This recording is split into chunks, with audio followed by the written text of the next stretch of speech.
साथियों नमस्कार, बहुत स्वागत है आपका डी एंड के एकेडमी में। ये है हमारा मध्य प्रदेश का 7वां वीडियो और आज हम बात करेंगे मध्य प्रदेश की मिट्टियों के बारे में। मैं हूं आपका दोस्त दांगी सर। चलिए शुरू करते हैं।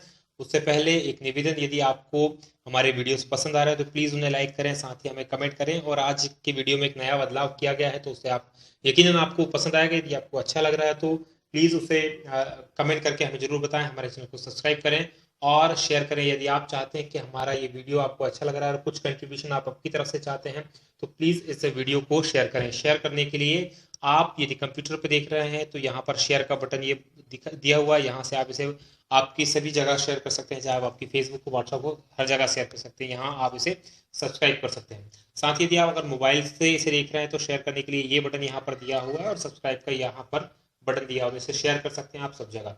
साथ में हमारी एक वेबसाइट है dkmpsc.com। सभी से निवेदन है कि आप इस वेबसाइट को एक बार जरूर सर्च करें। यहाँ पर हमारे द्वारा ऑनलाइन कोर्स चलाया जा रहा है, आप चाहें तो उस कोर्स को ज्वाइन कर सकते हैं एमपीपीएससी के लिए।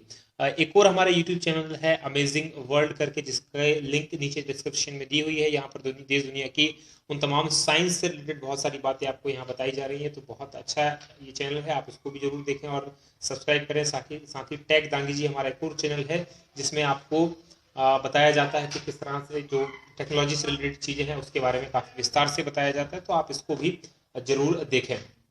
चलिए हमारी बात शुरू करते हैं। जिस नए बदलाव की मैं बात कर रहा था वो ये है कि अब लिखने में जो प्रॉब्लम आती थी, कई बार चीज़ ढंग से दिखाई नहीं देती थी, तो उस समस्या को समाधान करते हुए हमने आपको पूरा प्रिंटेड ये पूरा प्रदान किया जा रहा है। चलिए बात करते हैं मध्य प्रदेश की मिट्टियों की। तो मध्य प्रदेश में मिट्टियों का जो निर्माण होता है, या दुनिया में भी, मध्य प्रदेश में नहीं कहीं भी मिट्टियों का निर्माण होता है, वो दो तरीके से होता है। तो चट्टानों के विघटन से और उनके क्षरण से, दूसरा नदियों के बहाव से। तो चट्टानों का जो विघटन होता है या उनका क्षरण होता है, ये काफी लंबी प्रोसेस होती है, 1 या 2 दिन के अंदर ये पॉसिबल नहीं हो पाता, इसलिए मिट्टियों का निर्माण बहुत समय में होता है।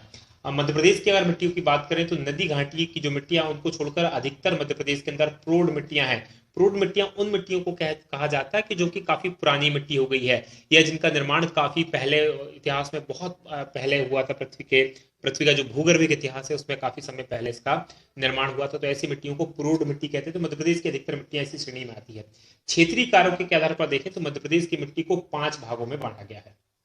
पहली है काली मिट्टी, दूसरी जलोढ़ मिट्टी, तीसरी लाल या पीली मिट्टी, चौथी है लेटेराइट मिट्टी और पांचवी है मिश्रित मिट्टी। जबकि जो काली मिट्टी है उसको फिर 3 भागों में बांटा गया है, गहरी काली, साधारण काली और छिछली काली। तो चलिए बात करते हैं इन मिट्टियों के बारे में।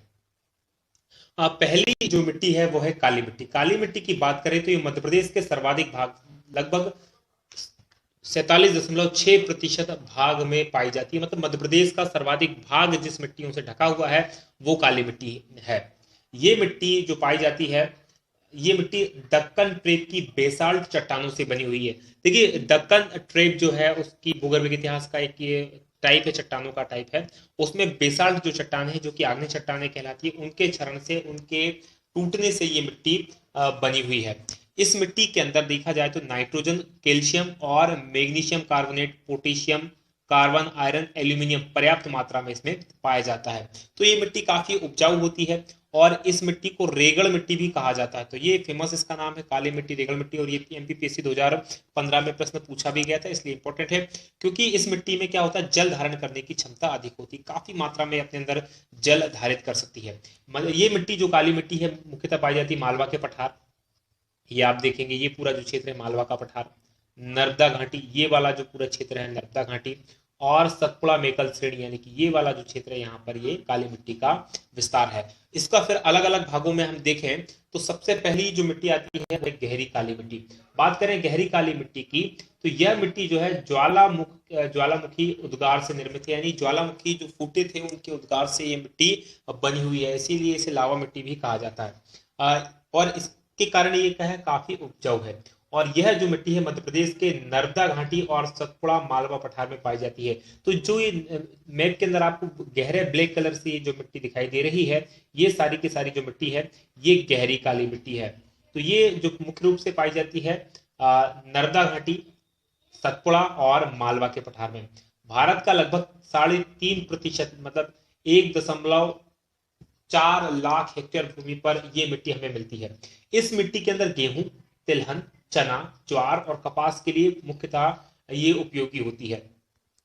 खासकर जो काली मिट्टी होती है, गहरी काली या काली मिट्टी होती है, उसे कपास की मिट्टी भी या कपासी मिट्टी भी कहते हैं, क्योंकि इस मिट्टी में कपास काफी अच्छी मात्रा में उत्पन्न किया जाता है। तो सारी काली मिट्टी को, चाहे वो गहरी हो साधारण हो, ये काली मिट्टी कपास के लिए उपयोगी होती है, इसलिए इसे कपास की मिट्टी भी कहा जाता है।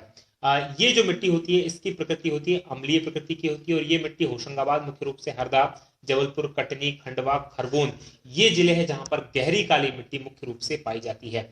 अगली मिट्टी की बात करें वो है साधारण काली मिट्टी।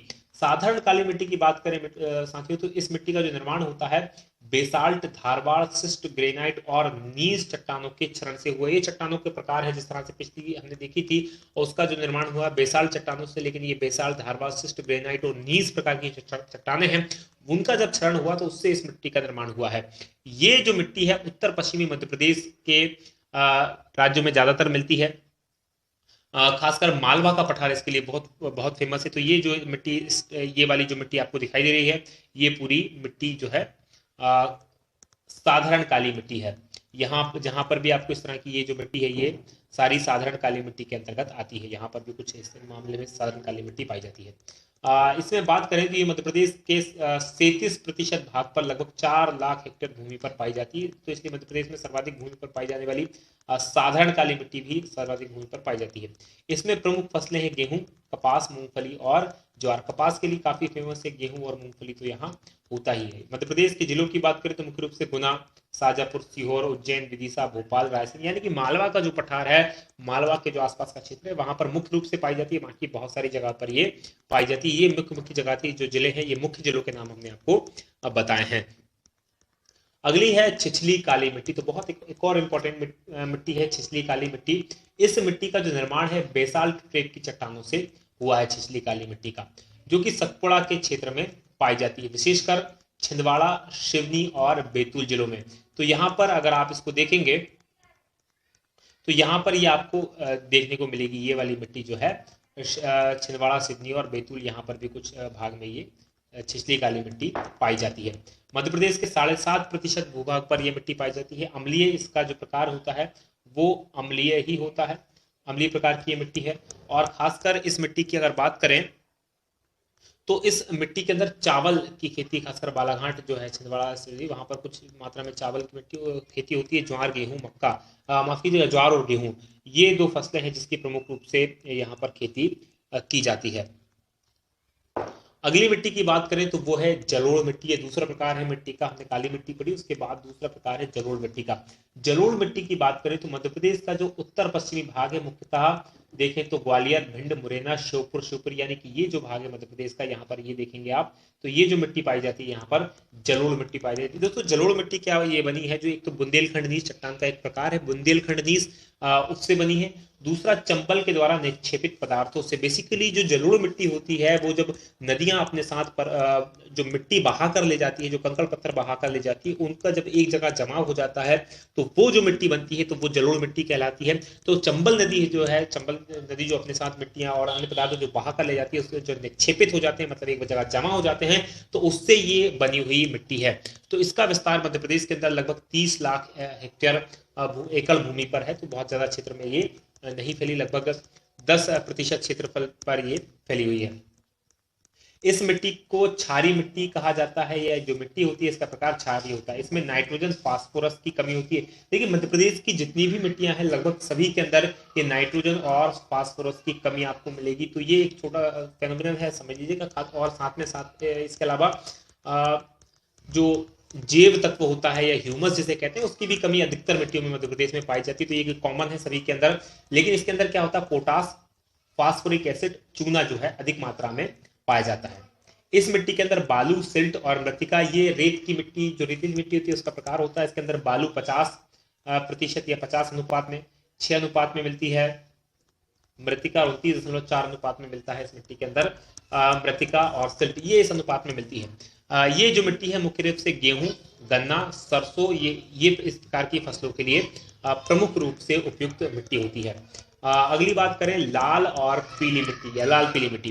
देखिए क्या होता है, जब अपक्षय होता है यानी कि चट्टानों का क्षरण होता है, तो उसके प्रभाव के कारण जो प्राचीन और रवेदार चट्टानें होती है उनके टूट फूट के कारण ये मिट्टी बनी है। इस मिट्टी की जो सबसे प्रमुख विशेषता है, इसके अंदर आयरन यानी लोह तत्व की अधिकता पाई जाती है। इसका जो लाल रंग होता है वो लोहे के ऑक्सीकरण के कारण, और पीला रंग फेरिक ऑक्साइड के जल योजन यानी फेरिक ऑक्साइड में जल के जमा हो जाने के कारण इसका रंग पीला पड़ जाता है। तो ये दो मुख्य कारण है।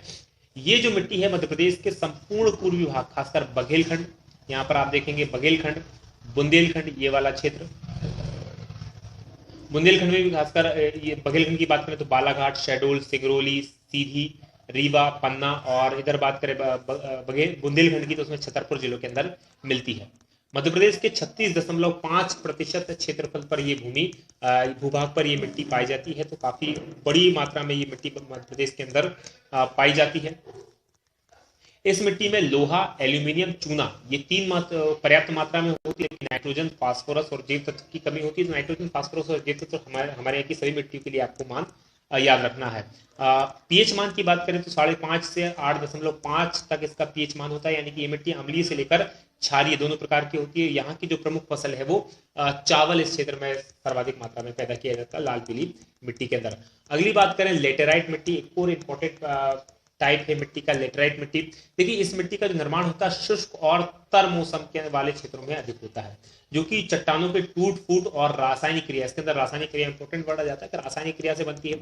इस मिट्टी के अंदर चूना, फास्फोरस और पोटास ये कम मात्रा में पाया जाता है, परंतु जैव तत्व पर्याप्त मात्रा में इसमें मिल जाता है। तो ध्यान रखिएगा, चूना, फास्फोरस और पोटास इसमें पर्याप्त मात्रा में होता है और कम मात्रा में होता है, जबकि जो जैव तत्व होता है वो उचित मात्रा में पाया जाता है। ये जो मिट्टी है मध्य प्रदेश के छिंदवाड़ा और बालाघाट जिलों के अंदर यहाँ पर देखेंगे आप काफी कम हिस्से में ये पाई जाती है।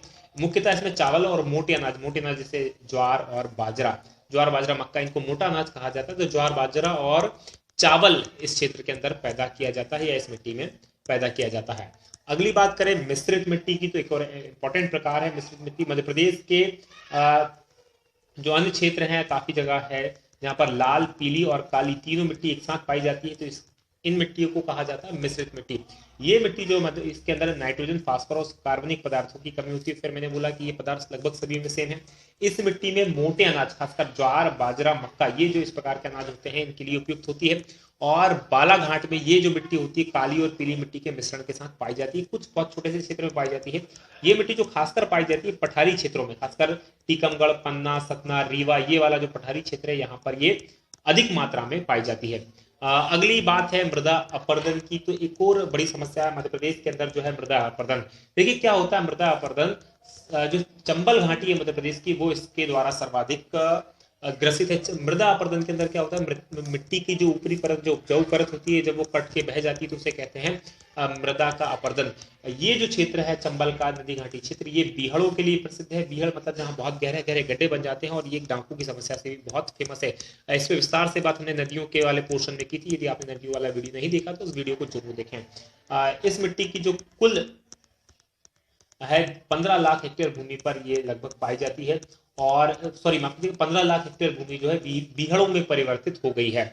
ये इसी के कारण जब जल तेजी से बहता है तो उसकी विभिन्न धाराएं जो क्या करती है, मिट्टी को कुछ गहराई तक इस तरह से काट देती, इस शेप में काट देती हैं। ये वाला मिट्टी काट देती, तो इस प्रकार के अपक्षरण को क्या कहते हैं, अवनालिका अपक्षरण कहते हैं। ये परीक्षा में पूछा गया इसलिए मैंने इसको यहाँ मेंशन किया है। ये जो मृदा अपरदन है खासकर मध्य प्रदेश के मुरैना जिला इससे सर्वाधिक प्रभावित है। इसके अलावा भिंड और ग्वालियर ये जिले भी कुछ मात्रा में मृदा अपरदन से प्रभावित हैं। मृदा क्षरण को किसानों के लिए रेंगती हुई मौत भी कहते हैं। तो ये एक इंपॉर्टेंट फेनोमेना है जिसको कहा जाता है रेंगती हुई मौत किसानों के लिए। आज का हमारा वीडियो जो होता है यहीं समाप्त होता है। आशा है कि ये वीडियो ना केवल आपको पसंद आएगा बल्कि आपके लिए उपयोगी भी सिद्ध होगा। यदि आपको ये पसंद आ रहा है तो प्लीज दोस्तों इस वीडियो को जरूर शेयर करें।